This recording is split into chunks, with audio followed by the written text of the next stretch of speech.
សុភាសិតបុរាណខ្មែរពោលថាឈើខ្ពស់ស្លាប់ពីចុងមនុស្សល្ងងស្លាប់ពីជើង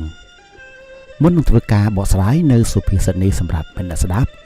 យើងគួរយល់នៅពាក្យថាចុងនៅក្នុងន័យនេះគឺសំដៅទៅលើផ្នែកខ្ពស់បំផុតខណៈពេលដែលពាក្យថាជើងសំដៅទៅលើផ្នែកទាបបំផុត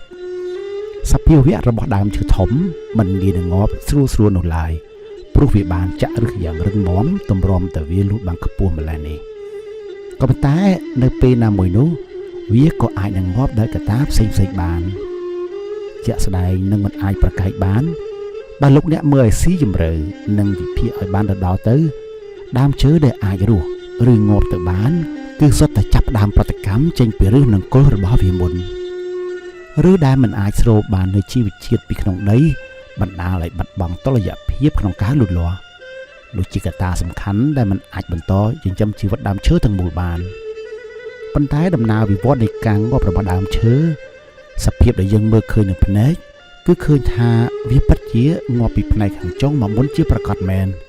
ចាប់ផ្ដើមស្លោកជួស្លឹករហូតដល់មែកនិងបន្តរាលដាលមកដល់ដើមដំណើរការងាប់ពីចុងនេះវារៀលដេញចុះមកក្រោមរហូតដល់ដើមឈើទាំងមូលត្រូវងាប់តែម្ដងឃ្លាដែលសំដៅថាដើមឈើខ្ពស់ស្លាប់ពីចុងគឺមានន័យដូចខាងក្រោមនេះមនុស្សដែលប្រកាន់នៅសេចក្តីថ្លៃថ្នូរក៏ស្លាប់រស់នឹងតម្លៃកិត្តិយសថ្លៃថ្នូររបស់ពួកគេដូចនោះដែរកិត្តិយសនិងសេចក្តីថ្លៃថ្នូរគឺខ្ពង់ខ្ពស់ណាស់សម្រាប់មនុស្សខ្លះអាចឲ្យអ្នកវាធ្វើបាបបានតែហាមប្រមាថក្នុងសង្គមយើងបច្ចុប្បន្នក៏នៅមានមន្ត្រីរាជការខ្លះស៊ូលបាក់ក្នុងជីវភាពសុចរិតក៏មិនចង់ទៅប្រព្រឹត្តអំពើពុករលួយដែរមនុស្សខ្លះដល់ថ្នាក់ពោលថាបើអាចជ្រើសរើសការស្លាប់បានពេលថ្ងៃនោះមកដល់គាត់សូមជ្រើសរើសការស្លាប់ដែលមានកិត្តិយសជាទីបំផុតមនុស្សសាមញ្ញអាចនឹងខ្លាចនៅសេចក្តីស្លាប់ប៉ុន្តែមនុស្សថ្លៃថ្នូរខ្លាចស្លាប់ដោយគ្មានកិត្តិយស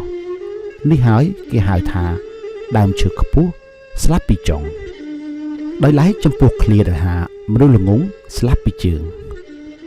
សារពាង្គកាយនៃខ្លួនរបស់មនុស្សយើងមានតែផ្នែកបាតជើងទេជាផ្នែកដែលក្រោមគេបំផុត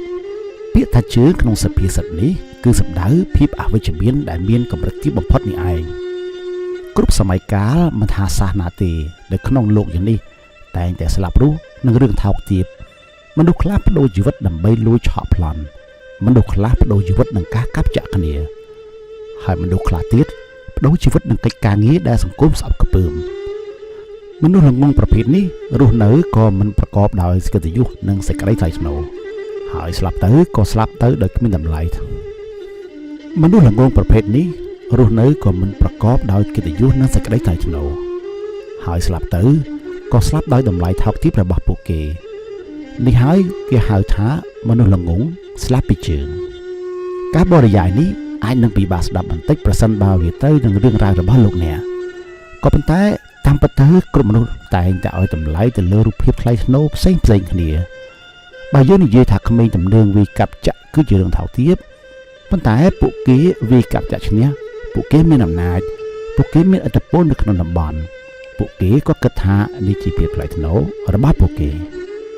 ហើយបើវាកាប់ចាក់ចាញ់ឬក៏ឈានដល់បាត់បង់ជីវិតនោះពួកគេក៏គិតថានេះជាការស្លាប់ដោយសេចក្តីអង់អាចក្លាហាននេះជាការស្លាប់ដោយកិត្តិយសបំផុតមនុស្សវាតែបែកថារបស់ស្មោកគ្រោកគឺជាលាមកក៏ប៉ុន្តែដង្កើនៅក្នុងលាមកបែរជាគិតថាលាមកគឺជាឋានសួគ៌របស់វាទៅវិញរួយរួមដំណើរបិទខ្ទុះឈាមមនុស្សគឺជាអ្នកវាតម្លៃថានោះជាខ្ទុះឈាមប៉ុន្តែរួយមិនដែលគិតថាវាជាខ្ទុះឈាមដែលគួរឲ្យខ្ពើមនោះទេក៏ប៉ុន្តែវាគិតថាវាជាអាហារដ៏ឈ្ងុយឆ្ងាញ់ទៅវិញដូចនេះនិស្ស័យប្រព្រឹត្តទៅរបស់ពួកគេបែបណាសញ្ញានៃផលនោះនឹងហុចឲ្យនៅពេលណាមួយដូចនេះលោកអ្នកគួរតែពិចារណានៅក្នុងសុភាសិតខ្មែរដែលពោលថាឈើខ្ពស់ស្លាប់ពីចុងមនុស្សល្ងងស្លាប់ពីជើង